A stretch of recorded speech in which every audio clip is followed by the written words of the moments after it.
In some machines, and probably in machines in the future, you're going to start seeing things that are like 5 and 6 axes. And basically what they're doing with that is instead of just having the regular vanilla, like, you know, this one goes up and down, that's your Z, and this one goes side to side, that's your X, and this one goes front to back, that's your Y. You basically have a setup where you have those 3 axes doing the same thing, and then imagine this being on another axis. It can go diagonal, or it can go like sideways or something. So you definitely think of whittling. You don't think of it as you set a block of wood on the table and carve on it. You hold it in your hand, you can move it around as you're cutting. Yeah. That would give the advantage of not having to bridge if you're looking to go out from an object. I don't know if it would help with that. But I think as far as like time constraints, like instead of if you know how to program it correctly, instead of having to take all this time for it to, you know, this axis this way and then drop your Z on this way, you can just move diagonal. You know how like the shortest distance between 2 points is a straight line. So instead of drawing like this thing where you have to drop this one down, because it's basically like a right angle, right? Where you have to drop this one down and move it in over. Instead of Etch-a-Sketch, it's drawing straight line. So it would probably help with like time constraints and stuff. But I think there's another couple advancements that are coming into thread wraps that maybe 5 and 6 axis burners aren't even be available because they're just not. They're already going to be outdated. Is that mechanical? Yeah. Stuff action break. Yeah. They just start making a ball, center flat, flat. That's what it is. And then the one thing that really makes 3D printers what they are is the extruder, the HUD.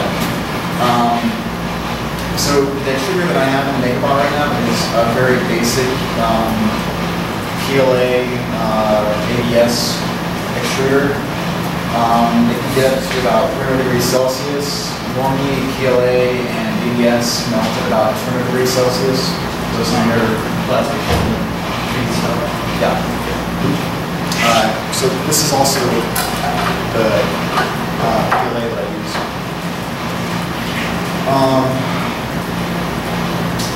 And all it's from the mediums and plastic and stuff later. There's also power supply. Power supply, you basically just use like a regular computer power supply. It's not like anything there. Basically, all you need is something that just pushes out 12 volts DC, maybe 6 volts. That's all you're looking for. And so right now, the biggest challenges to 3D printing is part availability.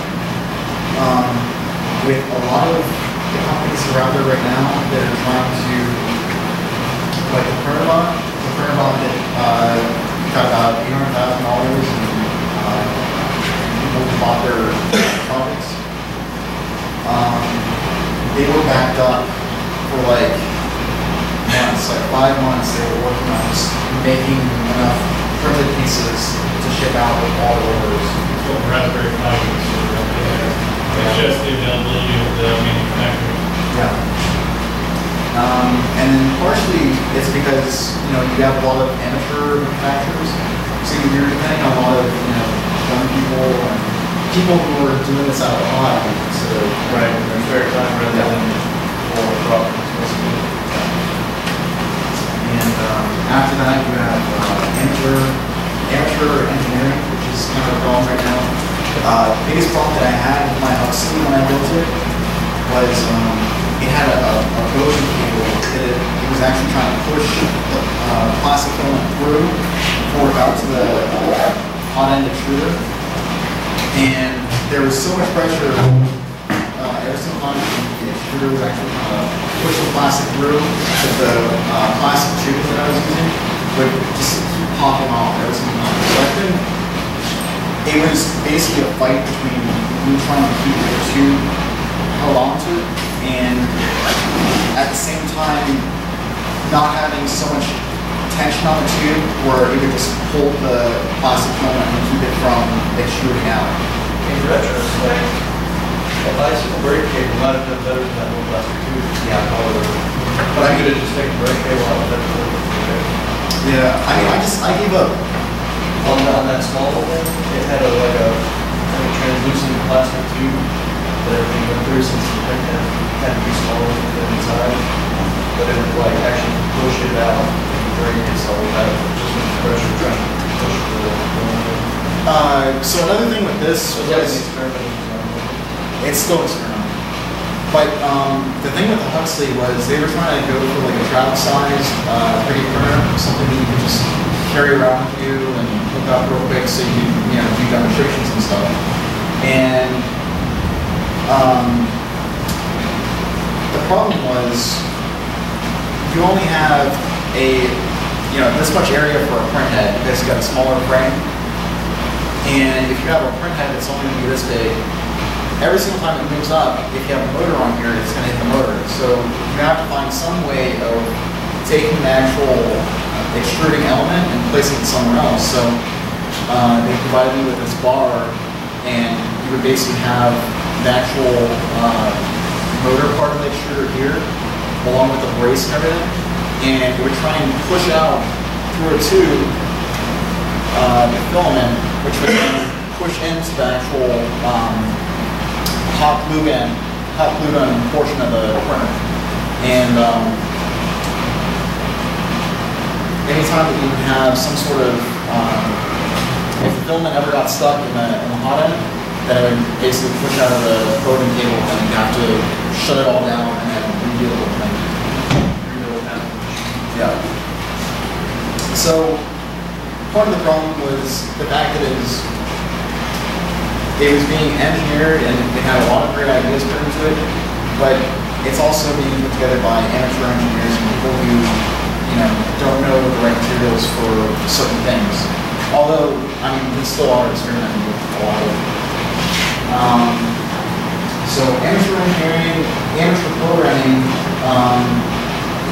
we're getting into a couple hurdles right now with 3D printing where things are going to start getting a lot bigger, and things are going to be starting to print out with different materials. And so it was hard enough just having a single model that was printed out of one type of material. But now if we're getting into dual printing, dual extrusion, which is basically like having two separate models, two separate 3D models that are being combined into the same 3D model at the same time.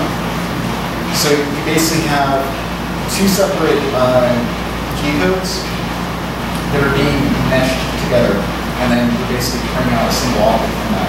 So like when they have the model of the world, they have green plastic and blue plastic, and then they're together. You have to make sure that they're not one another and hitting each other's way. It's kind of like that. I haven't actually made a dual extrusion piece. I probably will within the next month or two.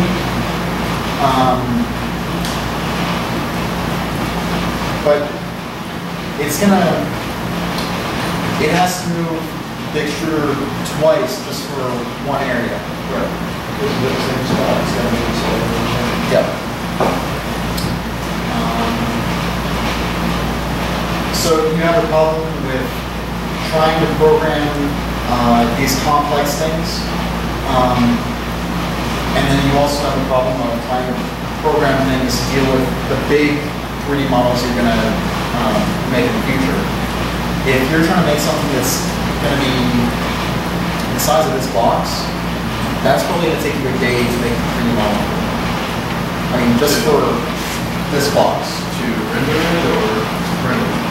To make a T-shirt out of it. Okay. So take the 3D model, spew out the million lines of G-code for it. That would be take a day.